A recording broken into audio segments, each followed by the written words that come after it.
자녀가 처음 집을 떠나 먼 곳으로 여행을 하거나 또는 또 먼 땅 유학을 떠난다 그럴 때 혼자 처음 집 떠나는 아이에게 그래 잘 다녀와 이렇게 아무렇지 않게 보내는 부모가 없을 겁니다. 그렇게 떠나기 전에 사전에 오랫동안 교육도 하고 또 떠나는 그 순간에는 신신당부하면서 이렇게 해라 저렇게 해라 이런 말씀을 할 겁니다. 오늘 함께 읽은 이 말씀 신명기라는 말은 모세의 고별사, 마치 자녀를 떠나보내는 것처럼 이스라엘 백성들을 이제 가나안 땅으로 들여보내면서 한 마지막 말씀입니다. 유언과 같은 말씀이죠. 출애굽 이후에 40년간 이스라엘 백성을 인도해 오던 모세가 요단강만 건너면 약속의 땅 가나안이지만 자기는 이제 들어가지 못한다는 하나님의 말씀을 듣고 강 건너기 전에 죽을 것을 알고 있습니다. 그리고 이제 출애굽 2세대들을 가나안 땅으로 들여보내면서 주신 말씀이 신명기입니다.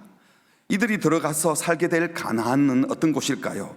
죄악의 땅 애굽을 탈출해서 광야 40년 유랑 생활을 마치고 이제 드디어 들어갈 그 땅은 들어가서 살기만 하면 되는 모든 것이 잘 갖추어져 있는 천국과 같은 땅이 아닙니다. 젖과 꿀이 흐르는 땅이라 그러니까 그런 오해를 하지만 사실 그곳에는 하나님을 전혀 모르는 이방인들이 살고 있습니다. 어쩌면 이집트의 죄악의 문명보다도 더 극악한 죄의 문명이 가득한 세속가치로 찌들어 있는 곳이 바로 가나안 땅입니다. 거짓과 탐욕, 음란과 부정, 폭력과 우상숭배가 난무해서 하나님께서 이제 더 이상 심판을 미룰 수 없을 만큼 죄가 목에까지 가득 차버린, 그래서 그들을 심판할 수밖에 없는 그런 죄가 찌든 곳이 바로 가나안 땅이었습니다. 그런데 지금 자녀들을 데리고 가나안에 들어가 거룩한 하나님의 백성으로 살아야 될 이 부모들 대부분은 그 부모들조차도 출애굽 1세대가 아니라 다 2세대고 그들의 자녀들은 출애굽 3세대죠. 출애굽 당시에 유월절 어린 양을 피를 바른 집만 죽음의 천사가 넘어가는 그 놀라운 기적을 소문으로만 들었습니다. 들었다 하더라도 보았다 하더라도 20세 이하 어릴 때였습니다. 홍해를 가르는 기적, 모세가 율법을 받을 때 하나님이 친히 강림하시고 구름과 번개 가운데 임하시는 그런 모습을 본 적이 없거나 보았다 하더라도 20세 이하의 어린 때이었습니다. 매일 아침 먹었던 만나, 이것은 기적의 떡이 아니라 태어나면서부터 아침마다 만나를 주워서 주니까 원래 이렇게 먹나 보다 하는 일상의 식사로만 생각했습니다. 그래서 하나님께 특별히 감사하기는커녕 그냥 당연하다 여겼고 부모님들이 늘 하나님께 이런저런 불평하는 모습을 보면서 자라왔습니다. 그렇게 불평하다가 여호수아와 갈렙 할아버지 빼놓고는 모든 할아버지 세들은 다 죽었다, 이런 이야기도 전에 들었습니다. 그 다음 세대인 출애굽 2세 부모들이 세속 가치가 가득 찬 곳에 자기들의 자녀들 어린 3세들을 데리고 들어가서 그곳에서 하나님을 경외하고 예배하며 이웃을 사랑하고 섬기며 그 세속 가치와는 전혀 다른 하나님의 의와 진리와 거룩함을 순결함으로 살아낼 준비가 되었을까요? 그들을 그런 자녀로 양육해야 되는데 이런 준비되지 않은 부모와 출애굽 3세대들을 이제 가나안으로 들여보내는 이 모세의 마음이 어땠겠습니까? 초행길 첫 여행 떠나는 아들에게 이것저것 알려주고 당부하는 것 이상으로 모세는 아비의 심정으로 또 목자의 심정으로 어떻게 해서든 하나님이 주신 이 율법의 말씀, 약속의 말씀들이 출애굽 2세대 자녀 세대들에게 잘 전해져서 너희 조상들처럼 비참한 최후를 맞이하면 안 된다 하는 마음으로 지금 신명기의 말씀을 주는 겁니다. 신명기라는 책의 히브리어 제목은요 떼바림, 그래서 따바르가 말씀인데 떼바림 하면 말씀들입니다. 여러 말씀들을 기록했다. 자녀 세대들에게 안타까움을 가지고 거듭 당부하는 말씀이기 때문에 말씀들이라고 한 겁니다. 이 히브리어 성경을 헬라어로 번역한 70인경이라는 책이 있는데 거기에는 헬라어로 두테로노미온, 반복하는 율법, 영어 성경에도 보면 디오트로노미, 이것은 그것을 번역한 거예요.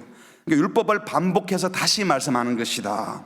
우리 한국 성경은 잘 번역했죠. 거듭 신자를 써서 거듭 당부하는 책이 신명기입니다. 신신당부하여 자녀 세대에게 가나안 땅에 들어가면 이 말씀으로 살아야 해 하는 책이 바로 신명기라는 것이죠. 오늘 우리가 6장을 읽었는데요, 앞선 4장 5장에서 모세는 출애굽 2세들에게 한 말이, 하나님께서 39년 전 호렙산에서 출애굽 1세대들인 돌아가신 너희 부모님, 너희 할아버지 할머니들과 언약을 맺었지만 그 언약은 너희 조상들과만 맺은 것이 아니라 출애굽 2세대 3세대 너희들과도 똑같이 맺은 그 언약이다 라고 하면서 십계명을 다시 언급한 것이 신명기 5장입니다. 그리고 오늘 6장에 들어와서 1절에 계속 말씀하시기를, 이는이라고 한 것은 당시 너희 조상들과 맺었던 그 언약의 말씀들, 율법들은 곧 너희의 하나님 여호와께서 너희 조상이 아닌 바로 여기 있는 너희 출애굽 2세대에게 가나안 입성의 주역이 되는 출애굽 3세들에게 주신 가르치라고 명하신 명령과 규례와 법도라고 말씀하시는 겁니다. 너희가 건너가서 차지할 땅에서 행할 것이다. 약속의 땅에 들어가면 하나님의 명령과 규례와 법도를 지켜서 해야 된다. 거기 가서 가나안 사람들이 살아가는 방식으로 그들의 질서를 따르면 안 되고 너희들은 하나님의 질서를 따라야 된다. 그러면서 말하기를 2절에 곧 너와 또 네 아들과 네 손자들이 평생에 네 하나님 여호와를 경외하며 내가 너희에게 명한 그 모든 규례와 명령을 지키게 하기 위한 것이며 또 이 말씀을 잘 지키면 네 나를 장구하게 하기 위한 것이라. 장수하고 잘 살려면 말씀을 지켜야 된다. 모세는 확신에 차서 간절함으로 외치고 있는 겁니다. 그리고 3절에 이스라엘아 듣고 삼가, 이 말은 듣지만 말고 조심스럽고 또 신중하게 그것을 규례와 명령들을 행하라. 그리하면 네가 복을 받고 네 조상들이 하나님 여호와께서 내게 허락하신 것 같이 젖과 꿀이 흐르는 땅에서 네가 크게 번성하리라. 그 땅이 농사 잘 지을 수 있는 땅이어서 젖과 꿀이 흐르는 땅이 아니라 하나님께서 함께 하시면, 하나님의 말씀대로 살면 풍성하게 살 수 있는 하나님의 약속대로 복을 받는 곳이다 라고 말씀한 것입니다. 그러면서 특별히 2절에서 곧 너와 내 아들과 내 손자들이 라는 표현을 했어요. 이 하나님의 말씀을 지켜 새겨 들어야 될 사람은 너뿐만 아니라 너의 아들, 너의 손자들이다. 이 말은 신앙이 자녀 손손 계성되어야 한다라는 말씀을 하는 겁니다. 애굽에서 태어나서 애굽 문화에 익숙했던 출애굽 1세대들, 그들은 40년간 광야 땅에 살면서 이집트보다 더 그 하나님을 경험하면서 독이 싹 빠졌겠습니다. 불평만 하다가 그런데 다 죽어버렸습니다. 그리고 그들의 밑에서 자라난 출애굽 2세들은 가나안 땅에 들어가면 이집트보다도 훨씬 더 강력한 세속 문명이 기다리고 있습니다. 말씀드린 것처럼 가나안 땅은 천국이 아니에요. 가나안 땅 자체는 복의 땅이 아니라 세속의 가치로 돌아가는 죄가 관영한 곳입니다. 그곳에 가서 출애굽 2세대 3세대가 성경의 가치로 살아내게 하려면 부모 세대가 신앙을 개성 전수해 주어야 하기 때문에 모세는 지금 간절히 부탁하는 거죠. 너희는 너희 부모 세대처럼 광야에서 죽지 말아야 해. 그러려면 이 신앙이 자녀들에게 계승되어야 한다. 그래서 가나안 땅에 들어가서 하나님을 경외하며 살게 해야 되겠다. 이 간절함으로 신앙 세대 계승을 지금 모세가 명령하고 있는 것입니다. 이것은 단지 자기 자녀만 잘 키우면 된다 이런 말이 아니에요. 신앙의 세대 계승이 이스라엘 공동체 안에서 자녀 세대, 다음 세대에게 계속 전해져야 된다라고 이스라엘 공동체 전부에게 하는 말인 겁니다. 오늘 우리들도 우리 자녀들을 가나안 땅과 같은 세상으로 양육하며 내보내야 됩니다. 부모가 1차적인 책임을 져야 합니다. 하지만 이런 교회 공동체가 함께 관심을 가져야 합니다. 지금처럼 우리 자녀들을 그냥 학교 보내고 학원 보내고 일주일에 한 번 교회 보내면 우리 자녀들이 세상에 물들지 않고 세상을 변화시킬 하나님의 자녀로 잘 살까요? 온통 세속 가치에서 배우다가 일주일에 한 번 예배 온다고 복음의 가치를 가지고 살아낼 수 있을까요? 모세가 출애굽 2세대와 그 자녀들을 가나안 땅으로 들여보내면서 절박하게 외쳤던 것처럼 우리 자녀 세대가 지금처럼 살면 되는데 괜찮습니까? 이들이 바른 신앙으로 무장되기를 바라는 간절함이 우리 모든 부모 세대에게 있기를 바랍니다. 지금 우리 자녀들이 살아가야 할 세상은요, 하나님의 말씀의 가치를 전혀 따르지 않습니다. 광야 생활하던 이스라엘 백성들이 가나안에 들어가서 하나님의 거룩한 백성으로 살아가 보려고 할 때 하나부터 열까지 다 달라요. 지금까지는 창조주 하나님만 믿고 예배해 왔습니다. 광야 생활하는 동안에 우상이 없었어요. 그런데 가나안 땅에 들어가 봤더니 바알, 아세라, 몰렉 신도 있다고 합니다. 광야길에서 금송아지를 만든 적이 있지만 그들은 금송아지 만들어 놓고 이게 여호와의 하나님이다 이러면서 만들었던 거죠. 하나님 외에는 없었어요.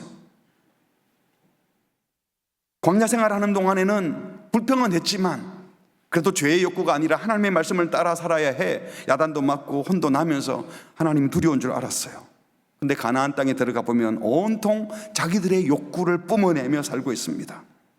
처음부터 끝까지 하나부터 열까지 하나님의 백성이 가나안 땅에 들어가면 그 문화와 맞는 게 하나도 없습니다. 정신 바짝 차리지 않으면 매 순간 말씀의 가치로 살려고 마음 먹지 않으면 그냥 그 질서에 빠지게 되어 있습니다. 마찬가지로 우리 그리스도인들이 발붙이고 살아가는 이 세상은 어떻습니까? 성도들이 말씀대로 살아가려고 하면 매 순간 생각을 달리 해야 될 것이 많습니다. 판단, 결정을 달리 해야 될 것이 많습니다. 우리 아이들이 다니는 학교에서 하나님께서 인간을 당신의 형상대로 만들었다, 그래서 인간은 존귀하다 이렇게 가르치지 않습니다. 인간은 그저 진화의 산물이고 직립인간이고 생각할 줄 아는 아주 탁월한 종일 뿐이지 하나님의 형상대로 지음받은 사람이라고 말하지 않습니다. 창조론은 종교인들의 주장일 뿐이라고 가르칩니다. 요즘은요, 애완동물이라는 말을 쓰면 좀 무식한 말이고 반려견, 반려묘라는 단어를 써야 된답니다. 강아지, 고양이가 인간의 장난감이 아니기 때문에 인간과 함께 반려하는 짐승이라는 거예요. 그래서 인권만이 아니라 동물권을 주장합니다. 동물권.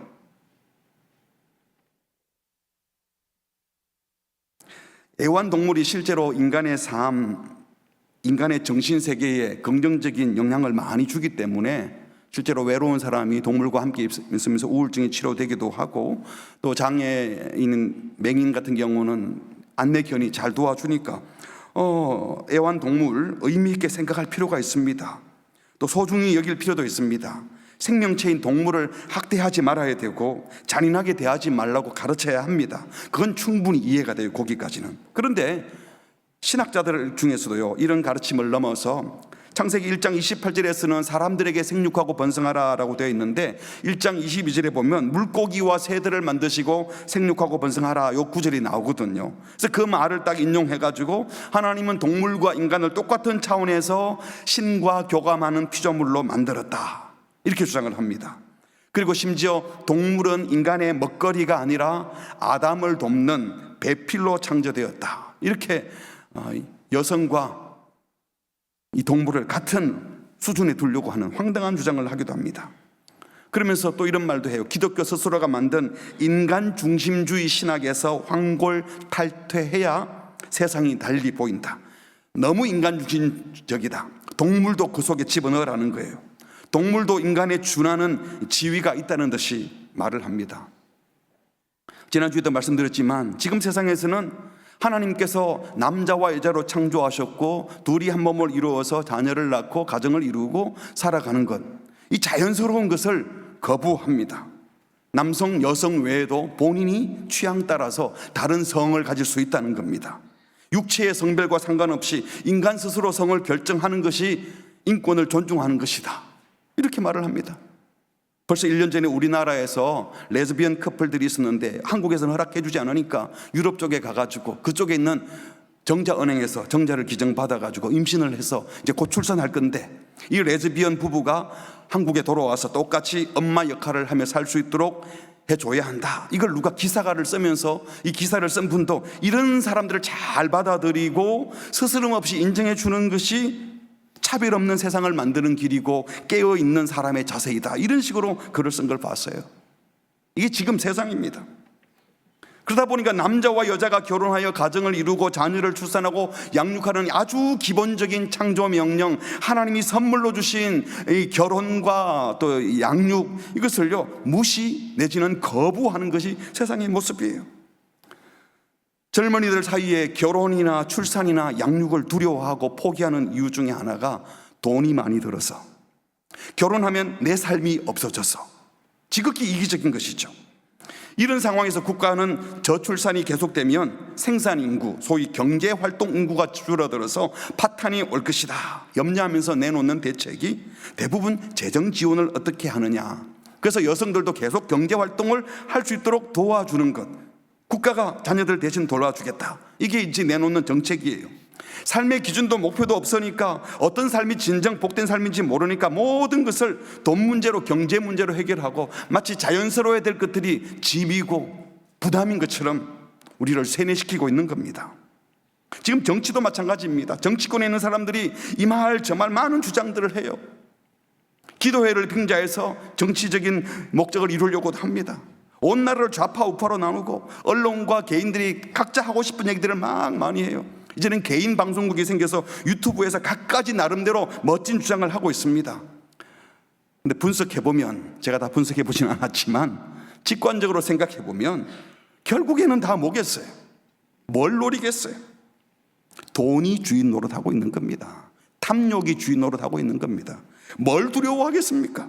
내 욕구대로 되지 않을까 봐 돈을 더 벌려고 결국은 멋진 말을 하지만 온갖 거짓말들을 만들어서라도 내 지위를 지켜야 되고 내 권력의 자리를 지켜야 되고 내가 벌던 돈을 계속 벌어야 되고, 그래서 서로 속고 속이는 그 질서에 기독교인들마저도 놀아나고 있는 것, 이 모습을 보면서 어른 세대로서 참 부끄럽고 우리 자녀들에게 미안한 생각까지도 듭니다. 이런 세상을 살아갈 우리 자녀들에게 부모인 우리가 뭘 가르쳐야 되겠습니까?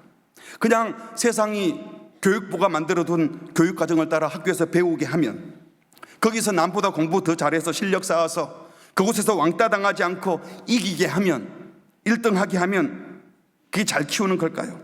똑같이 비교 경쟁하는 세상 질서 속에 집어넣어서 주님을 닮아가는 아이가 아니라 세상에서 당당한 아이, 세상에서 지지 않고 이기는 아이, 연봉 더 많이 받는 아이, 더 높은 권력을 갖는 아이로 키우겠다고 하면 여러분 함께 망하는 겁니다.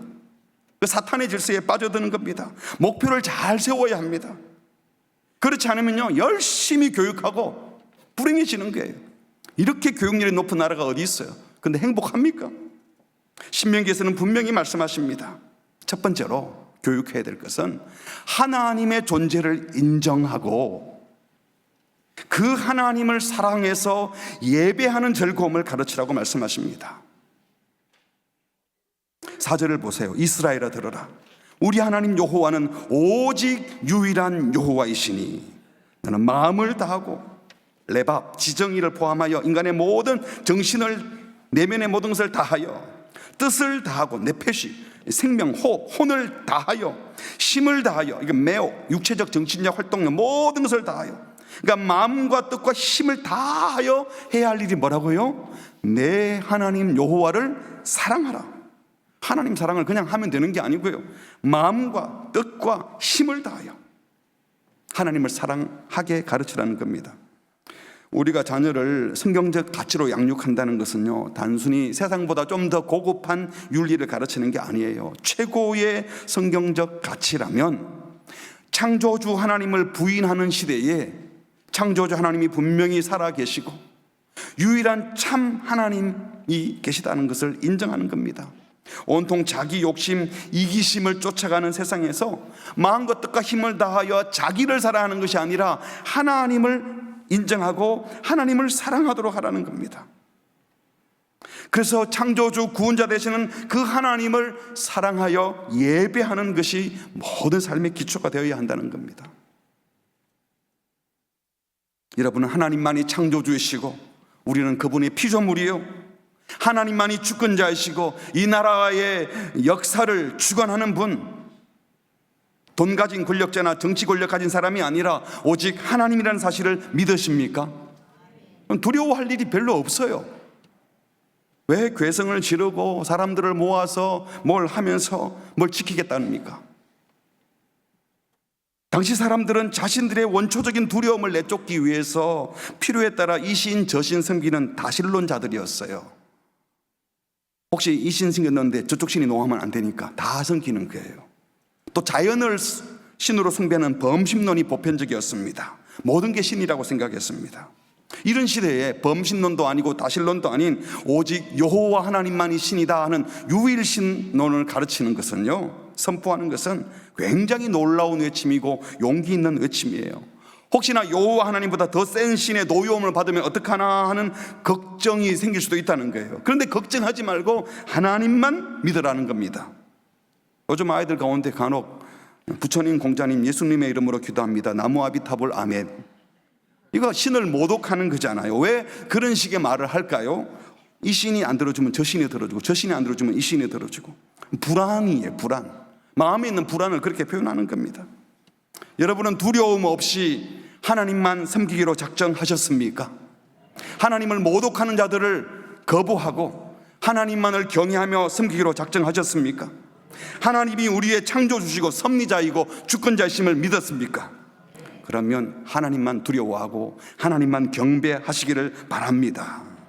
그래서 성경은 6절에 오늘 내가 네게 명하는 이 말씀을, 여기 중요한, 너는 마음에 새기고, 자녀들의 가르치기 전에 부모인 우리들에게 먼저 말하는 거예요. 네가 먼저 말씀을 새겨야 된다. 네가 먼저 하나님을 경외해야 된다.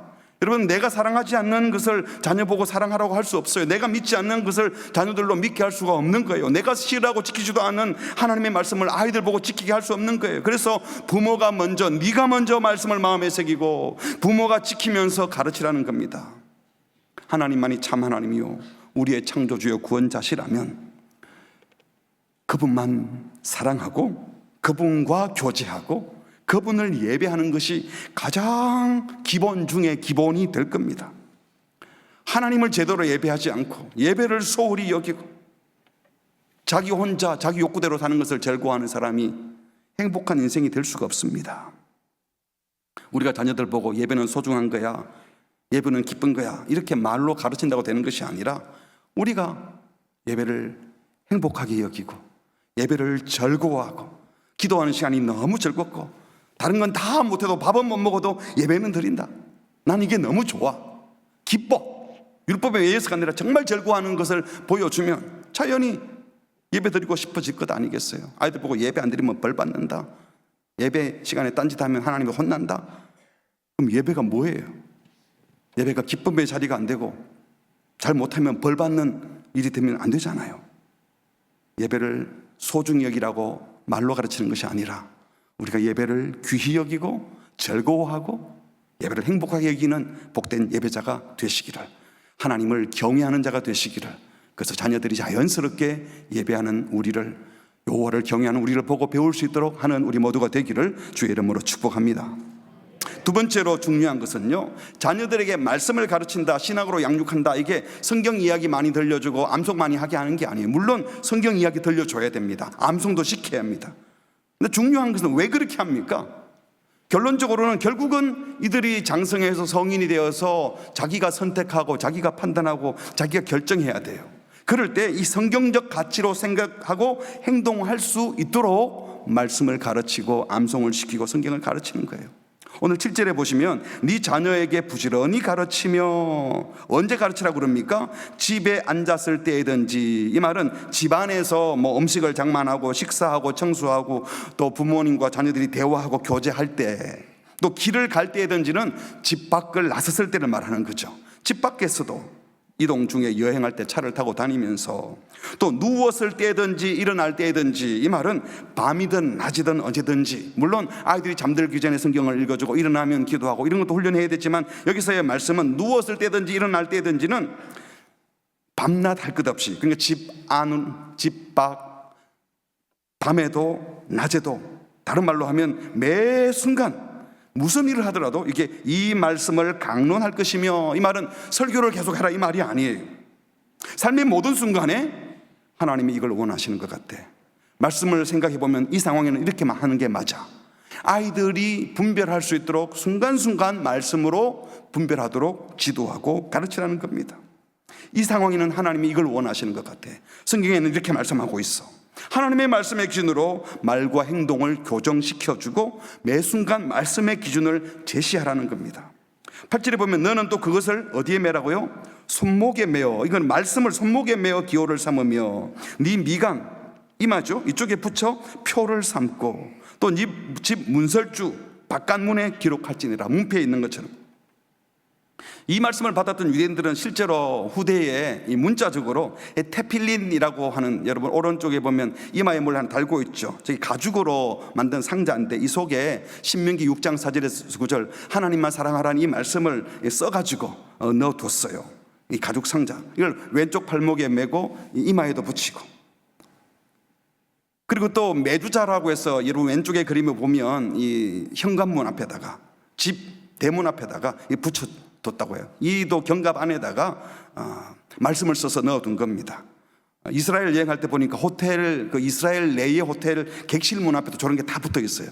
그 안에 실제로 말씀이 있는지 없는지는 모르지만 저런 그 메두자라는 걸 딱 붙여놨어요. 여기서 8절에서 손목에 매라, 이건 뭐겠어요? 이 손목은 생각을 행동으로 옮기는 거지 않습니까? 그러니까 마음의 생각을 행동으로 옮길 때 뭘 생각하라는 거겠어요? 하나님 사랑하라는 말씀을 생각하고 하나님의 뜻을 생각하라. 또 이마에 미간에 붙이는 거는 뭐겠습니까? 지성과 사고를 상징하는 건데, 모든 지성과 사고의 그 중심에 하나님이 계셔야 된다. 판단, 생각할 때 그냥 네 욕구대로 하지 말고 하나님의 말씀을 생각하고 하나님을 생각하라. 대문 앞에 문설주에 붙여두는 것은 무슨 뜻이겠습니까? 9절 말씀처럼 집을 드나들 때마다 우리 가정은 하나님을 섬기는 가정이다. 집 문을 놨을 때도 나는 밖에 나가서 하나님을 섬기는 마음으로 하나님의 사람으로 살 것이다. 여러분 집에 교패 다 붙어 있나요? 교인인 게 부끄러워서 혹시 떼지 않았습니까? 그걸 붙여둬야 돼요. 왜? 가고 나갈 때마다 나는 신부상교회 교인이다, 나는 기독교인이다, 나는 하나님의 말씀을 사랑하고 섬기는 사람이다. 그걸 계속 생각하게 하려는 장치였던 겁니다. 그러니까 앉고 서고 잠자리에 들고 침상에 일어나고 집에 있을 때든 길을 갈 때든 늘 말씀을 듣고 붙이고 기록하라 라고 하신 것은 몸을 움직일 때마다, 눈으로 보고 판단할 때마다, 손으로 행동하고 결정하는 모든 기준이 뭐가 되라는 겁니까? 성경 말씀이 되라는 겁니다. 삶의 순간순간마다 성경적 가치로 생각하고 행동할 수 있도록 가르치라는 거예요. 바른 가치, 참된 가치를 심어주면 사람들은 다 가치에 따라 행동하거든요. 가치 있는 것에 돈을 쓰고 가치 있는 것에 시간을 쓰잖아요. 그냥 율법의 항목 코드를 많이 기억해가지고 문자적으로 성경을 지키게 하라는 것이 아니라, 무슨 행동을 하든 무슨 결정을 하든 바른 가치를 따라 판단할 수 있도록. 여러분 돈을 어디다 씁니까? 어떤 분은 보면 집은 조그만데도 오디오만 좋은 오디오 갖다 두는 분이 있어요. 자기가 가치 있다고 생각하면.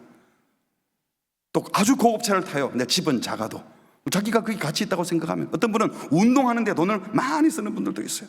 몸이 너무 중요하고. 내가 화를 내는 이유, 속상해서 얼굴이 울그락불그락 하는 이유가 뭘까요?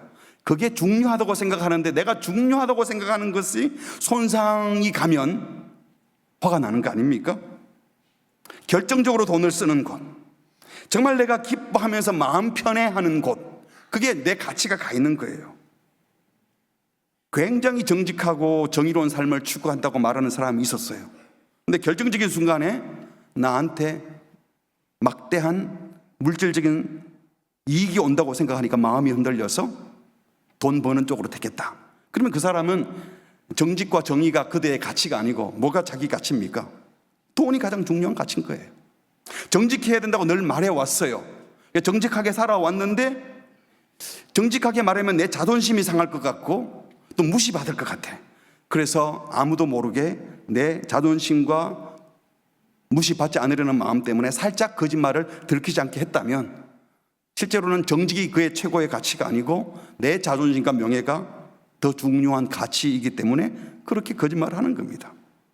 그래서 어떤 학자는요, 당신이 욕망하는 것이 당신이다, 이렇게 말을 했어요. 내가 뭘 욕구하고 있는가, 그게 바로 나 자신이라는 겁니다. 그런데 타락한 인간들에게는 이 가치를 매기는 기준이 다 삐뚤어지고 타락해버린 겁니다. 가나안 땅이 그렇고 오늘 저와 여러분이 살아가는 이 세상이 그렇습니다. 가치척도 기준이 완전히 왜곡되어 있어요. 교회당 안에서도, 심지어 설교를 하는 목회자들도 진짜 가치가 어디 있는지 의심스러운 일들이 너무 많이 벌어지고 있어요. 미션스쿨이고 기독교 학교에서 교사들이 이 가치가 삐뚤어지고, 성경은 가르치는데 가치는 딴 데 가 있어요. 여러분, 세상에서는요, 정말 가치 있는 삶을 살면 항상 부자 되는 게 아니에요. 가치 있는 곳에 시간과 물질을 투자해도 가난할 수가 있어요. 정말 가치 있는 사람들이 늘 높은 권력과 명예를 갖지 않는 경우가 허다합니다. 아니, 더 많은 것 같아요. 왜곡된 질서 속에서는 그렇게 될 수밖에 없어요. 그래서 우리가 먼저 하나님께서 가치 있다고 여기는 것에 우리도 가치를 부여하는 회개가 일어나야 돼요. 이걸 가치 혁명이라고 하는 거죠. 가치를 완전히 바꾸는 거죠. 세상 사람들이 가치 있다는 것과 달리 주님이 가치 있다고 하는 것에 시간과 물질과 돈을 들이려면 모든 걸 바꿔야 되는 거예요. 이게 진짜 회개입니다. 그래서 우리도 그런 가치를 따라 살고 그 성경적 가치를 자녀들에게 가르쳐야 한다는 겁니다. 근데 부모에게 가치 혁명이 일어나지 않았는데 어떻게 자녀들에게 바른 가치를 심어주겠어요? 그래서 우리는요, 우리 아이들을 죄인된 우리 부모가 가진 기준, 그걸 심어주면 안 됩니다. 물론 세상이 가진 세속적인 가치 기준 더더욱 안 됩니다. 그렇다고 똑같이 죄인인 우리 자녀들 너희들 원하는 대로 해라, 그렇게 해서도 안 되는 거예요. 에베소 6장 4절에 보니까 또 아비들아 너희 자녀를 노엽게 하지 말고, 이 말을 오해해서 아이들이 원하는 대로 다 해줘서 아이들 화나지 않게 해주라. 여러분, 그랬다가는 애 망치는 거 아시죠? 여기서 하시는 말씀은 부모가 잘못된 기준으로 아이들을 잘못되게 노엽게 하지 말라는 거예요. 그래서 뭐라고 했습니까? 아이들이 원하는 대로 해주라는 게 아니라 노엽게는 하지 말아야 되는데, 양육의 기준은 오직 주의 교훈과 훈계로 양육하라.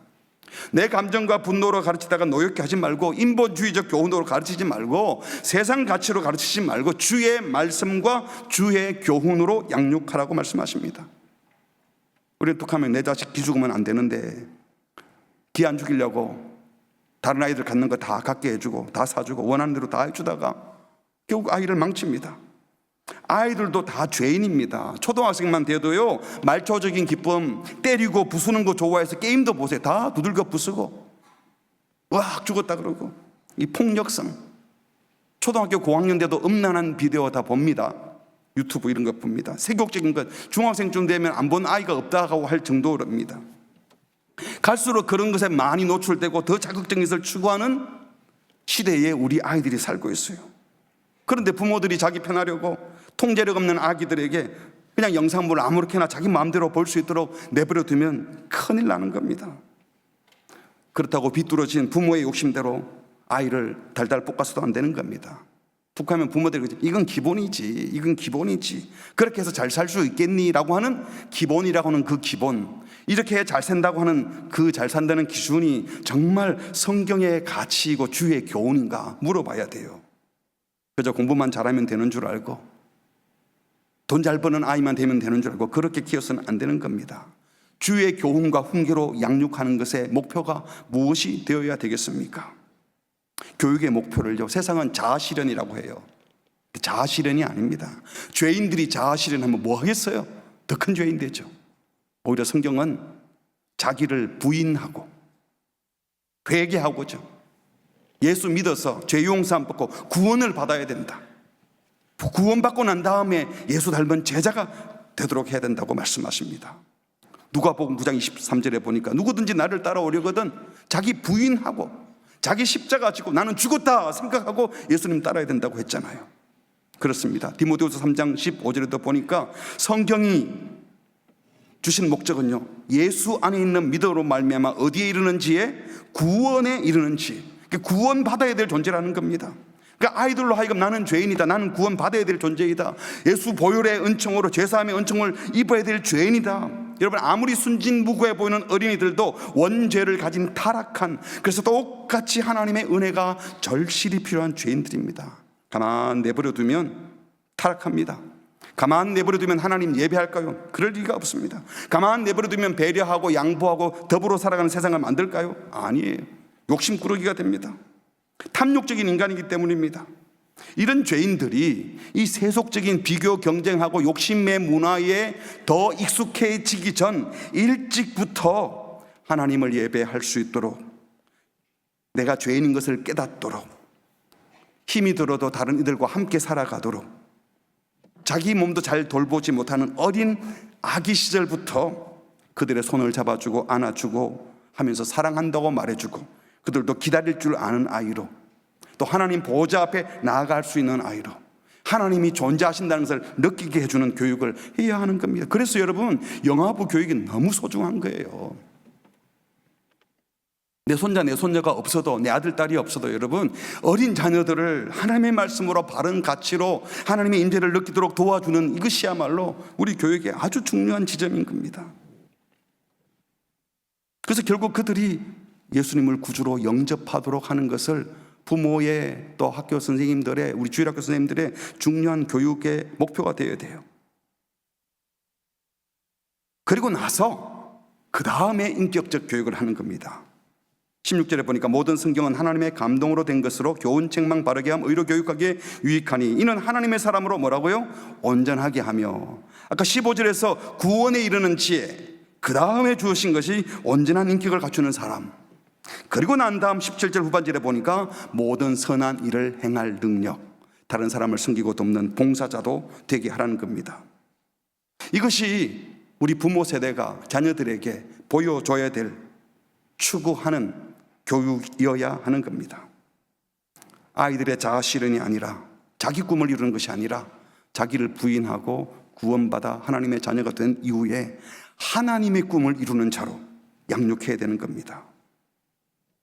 예수님을 닮은 온전한 제자 되는 것, 이것을 우리 부모의 목표가 되고 우리 자녀들이 그렇게 되도록 도와야 되는 줄 믿습니다.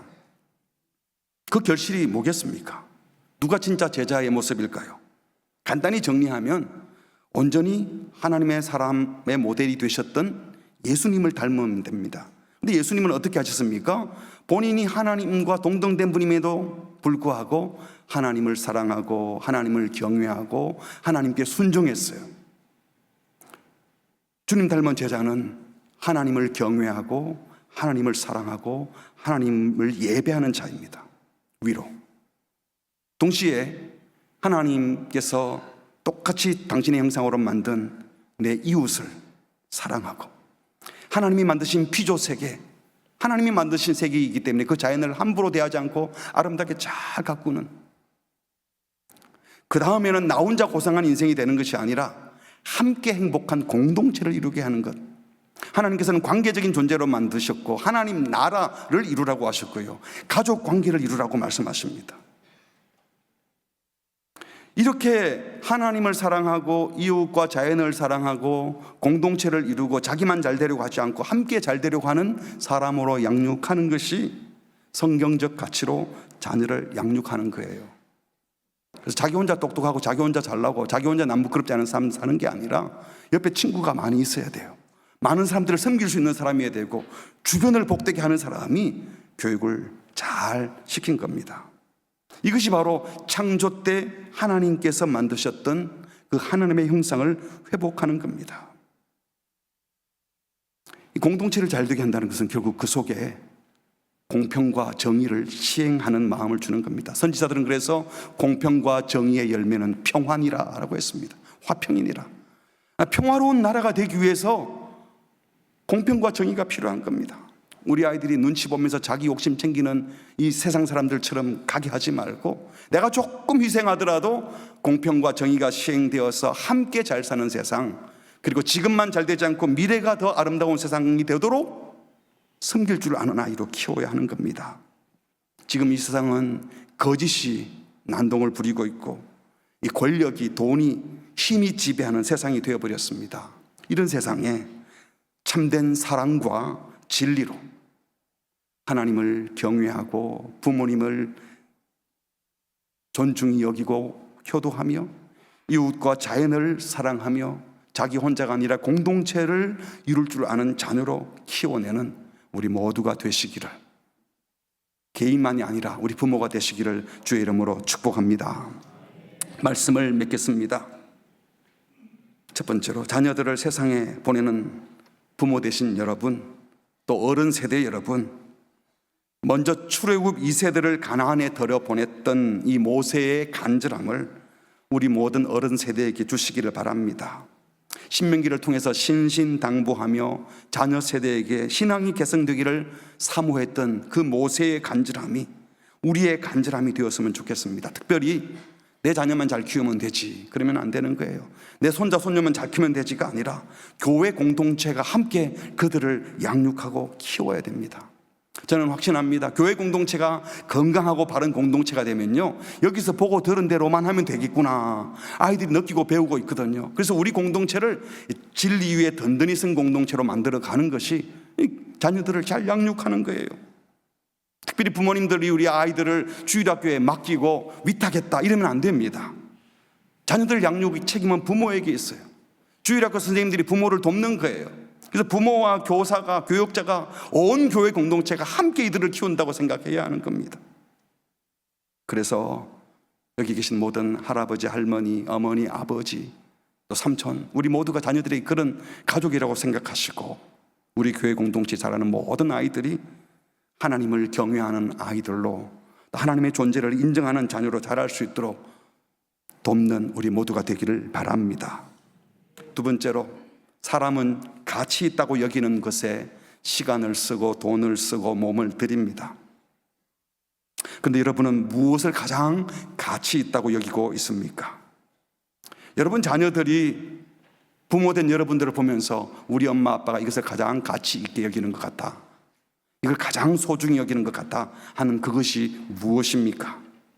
그게 돈입니까? 예배입니까?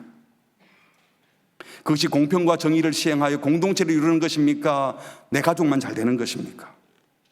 바라기는 우리 자녀 세대를 이 세상 가치에 물들지 않도록 매 순간 성경적 가치로 생각하고 분별하며 행동할 수 있는 영적 실력자로 양육했으면 좋겠습니다. 요한일서 2장에 보니까요, 이 세상이나 세상에 있는 것들을 사랑하지 말라, 여기 말은 세상 질서를 사랑하지 말라는 거예요. 누구든지 이 세속적 질서를 사랑한다면 아버지 하나님의 사랑이 그 안에 없는 거다. 하나님과 세상을 동시에 사랑할 수 없다. 왜냐하면 이 세상에 있는 모든 것이 육신의 정욕, 안목의 정욕, 자기 욕구대로 산다는 거예요. 보이는 대로, 몸에 느끼는 대로. 또 이생의 자랑, 자기 자랑하는 거죠. 자기 중심적이에요. 이건 다 하나님 아버지께로부터 온 것이 아니고 세속 가치에서 온 것이다. 이 세상의 가치도 그 모든 이기적인 정욕도 다 사라질 것이되 오직 하나님의 뜻을 행하는 자, 복음의 정신으로 살아가고 그리스도를 닮아가는 그 삶만 영원히 거하느니라. 진실로 이 말씀대로 육신의 정욕, 안목의 정욕, 이생의 자랑은 다 지나갈 것인 줄 알고 우리들이 먼저, 부모 세대가 먼저 이런 세속 가치에 마음 주지 않고 오직 하나님의 뜻을 알고 지켜 행하는 일에 힘쓰는 우리 모두가 되기를 바랍니다. 신이 없다고 말하는 세대에 하나님은 살아계시다고, 율법의 메인 신자가 아니라 정말 말씀의 가치로 판단하고 결정할 수 있는 책임 있는 부모가 되고, 우리 자녀들이 부모를 보면서 우리는 다 죄인이구나, 내 마음대로 할 수 없고 주님의 은혜가 필요하다, 그것을 느낄 수 있도록 보여주고 가르쳤으면 좋겠습니다. 그래서 우리 자녀들도, 우리 부모 세대들도 오늘 말씀 주신 대로 하나님과 부모를 경외하고 이웃과 자연을 사랑하고 나 혼자 잘 사는 사람이 아니라 공동체를 이루는, 그래서 함께 행복한 좋은 믿음의 사람, 성품의 사람으로 양육하는 우리 모두가 되기를 주님의 이름으로 축복합니다. 아멘. 우리 함께 찬양하겠습니다. 나의 평생에 가장 복된 일은 내가 예수님을 만난 것이라. 나는 주를 섬기는 것에 후회가 없습니다. 이런 고백을 우리 부모들 많이 하지 않고 우리 아이들도 예수님 만난 게 가장 행복해요. 우리 엄마 아빠가 나를 낳아주고 길러준 것도 참 감사하지만 예수님 만날 수 있도록 도와주셔서 너무 고마워요. 내가 예수님 만난 거, 부모님 때문에 예수님 만난 게 너무 감사해요. 우리 부모님들 때문에 또는 어른 세대들 때문에 교회 공동체 안에서 정말 아름답게 섬기는 분들을 보고 야, 정말 하나님은 살아계셔, 신부산 교회 때문에 예수님을 만났어, 이렇게 고백할 수 있도록 우리가 먼저 그런 고백을 했으면 좋겠습니다. 나의 평생에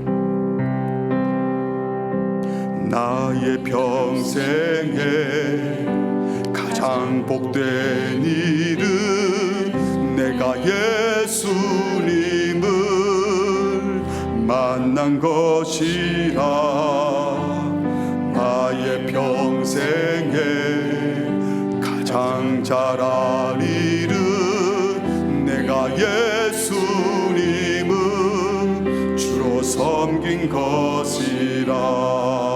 이 세상 살 동안 세상 살 동안 내가 걷는 길이 때론 험하여서 넘어질 때도 주의 강한 손이 나를 붙드시니 나는 예수님만 주로 섬기며 살리. 나는 주를 섬기는 것에 후회가 없습니다.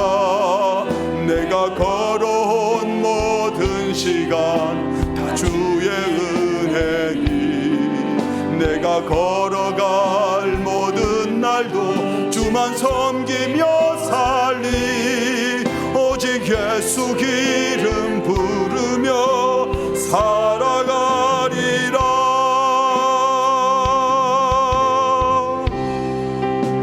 사랑하는 성도 여러분, 정말 예수 믿는 건 너무 잘했노라고, 이 험난한 세상에 예수님 때문에 수치 맞았노라고, 거짓된 세상에 진리를 쫓아갈 수 있는 길을 열어주셔서 감사하다고 고백할 수 있으면 좋겠습니다. 이 세상 살 동안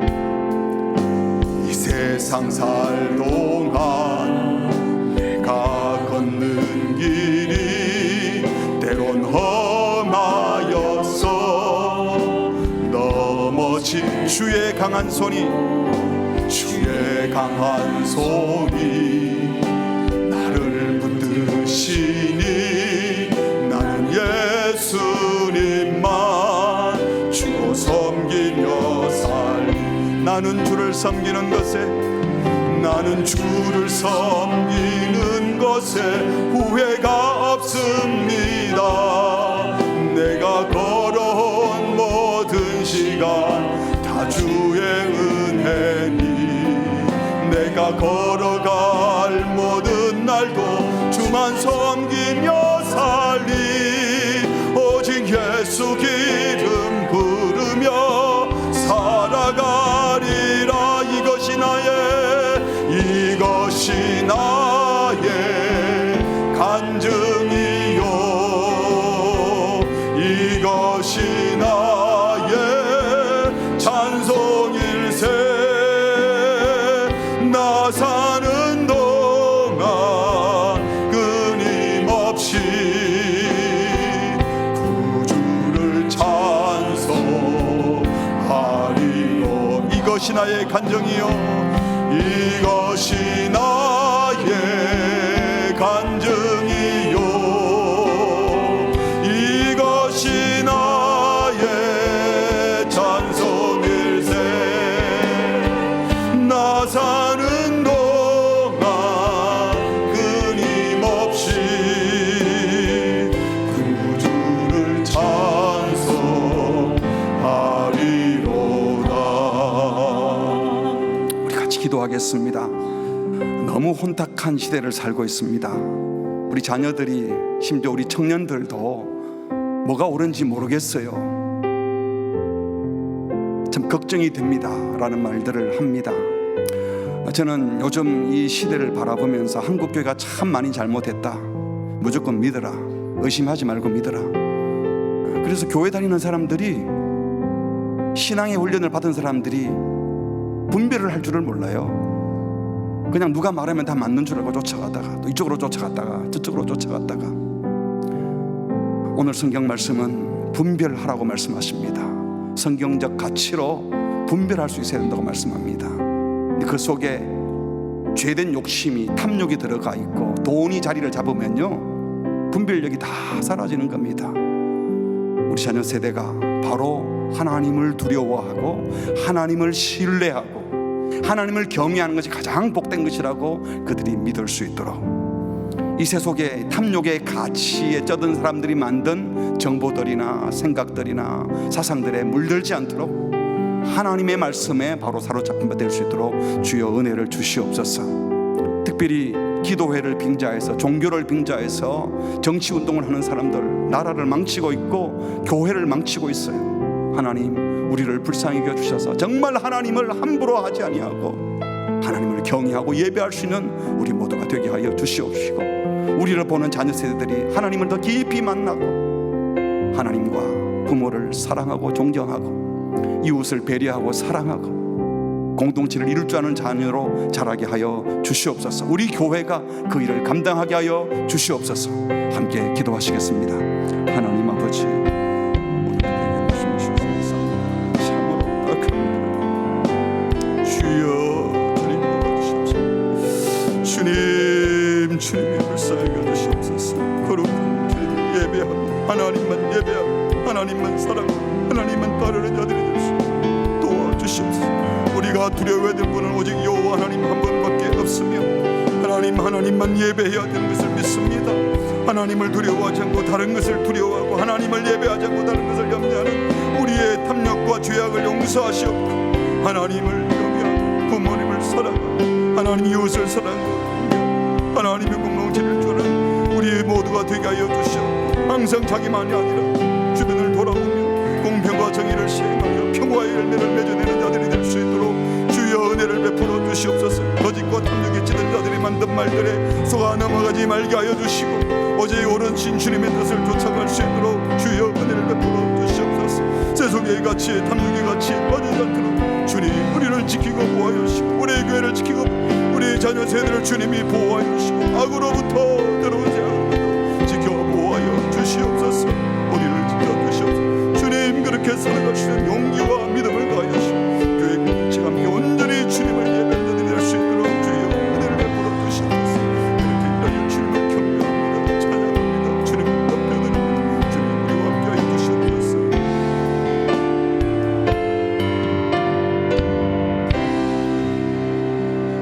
하나님 아버지, 우리를 억만 죄악 가운데서 건지시고 독생자 예수님을 십자가에서 죽게 하시고 우리를 용서하시고 하나님의 자녀로 삼아주셔서 감사합니다. 하나님, 이제 더 이상 탐욕에 빠져 죄악에 빠져 세상 권력이 두려워 거짓과 타협하는 세속적 가치에 빠지지 말게 하시고 오직 하나님만 경외하고 하나님만 두려워하며 하나님의 공평과 정의, 하나님의 자비와 긍휼을 흘려보내는 삶을 살게 하여 주시옵소서. 그리하여 이웃을 보다듬고 원수도 사랑하며 함께 공동체를 이루어갈 수 있는 역량 있는 영권 있는 자녀들로 세워가는 우리 교회 공동체 되게 하여 주시옵소서. 이 세상에 거짓이 너무 난무합니다. 악이 너무 번성합니다. 분별을 하기 어려도록 만드는 이 악의 세력에, 거짓의 세력에 넘어가지 말게 하시옵고 오직 여호와를 바라보며 말씀 앞에 서서 분별할 수 있는 우리 어른들이 되게 하시고 우리 자녀들이 분별할 수 있는 자녀로 자라게 하여 주시옵소서.